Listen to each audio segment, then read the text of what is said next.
শেখ সাদি রহমতুল্লাহ আলাই বলেন, মানুষকে বিপদ থেকে বাঁচানোর জন্যই কোনো কোনো সময় মিথ্যা কথা বলা যায়।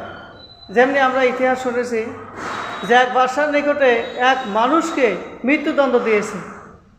সে চিন্তা করলো যে আমাকে তো মেরেই ফেলবে, তাহলে ওই লোকটা প্রচণ্ড রাগ করে বাদশাকে প্রচণ্ড হারে গালিগালাজ করতে থাকলো। এমন সময় গালি শেষ হওয়ার পরে বাদশাহ জানতে চাইলেন, তার এক লোককে জিজ্ঞেস করলেন যে আচ্ছা এ কোন ভাষায় কী বললো, আমি একটু জানতে চাই। এই লোকটা চিন্তা করলো যে আমি যদি সত্য কথা বলি তাহলে আমাকেও মেরে ফেলবে। বিদায় সে ব্যক্তি তাকে বাঁচানোর জন্য বাদশার প্রশংসা করলেন যে এই লোকটা আপনার প্রশংসা করেছে। বাদশাকে বুঝালো যে আপনি তাকে মৃত্যুদণ্ড দিয়েছেন, তাতে সে রাগ করেনি, বরং সে আপনি যে রায় দিয়েছেন সে রায়ে সে খুবই সন্তুষ্ট। বাদশাহ এই কথা শুনে তাকে মৃত্যুদণ্ড থেকে রেহাই দিলেন।